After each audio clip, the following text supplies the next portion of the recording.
खनि अधिकारी गाड़ी में धक्का हो जीवन हारिले 70 वर्षीय वृद्ध। घटना घटाई फेरार होते खनि अधिकारी धरिले स्थानीय लोके। सूचना अनुसार केन्दुझर जिला रिमुलीफांडी अंतर्गत रघुआल साही ओभरब्रिज उपरे घटी दुर्घटना। घटनार प्रकाश जे उक्त ओभरब्रिज उपरे कोयला खनि विभागर खनि अधिकारी निजर मारुति कार रे जाउथबा समय रघुआल साही ठारे स्थानीय अंचलर बलराम बारिकों को धक्का देथिले, जहा फल बलराम प्राय 50 मीटर पर्यंत रास्ता उपरे घोषारी होई चली जाइथिले। तेबे घटना घटाई खनि अधिकारी रजत कुमार बेहेरा फेरार होई जाउथबा बेले स्थानीय लोके तांको अटकाइथिले। दुर्घटना परे बलराम जीवित थिले सुधा डाक्तरखाना नेउथबा समय तांकर मृत्यु घटिथिला।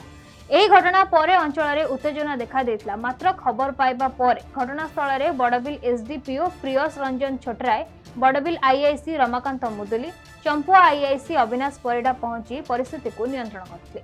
केन्दुझर बड़बिलु देवव्रत पात्रଙ୍କ रिपोर्ट नीलाद्री मीडिया। एभଳି खबर पाई हम चैनल को लाइक शेयर और सब्सक्राइब करंतु। रहउछि नमस्कार।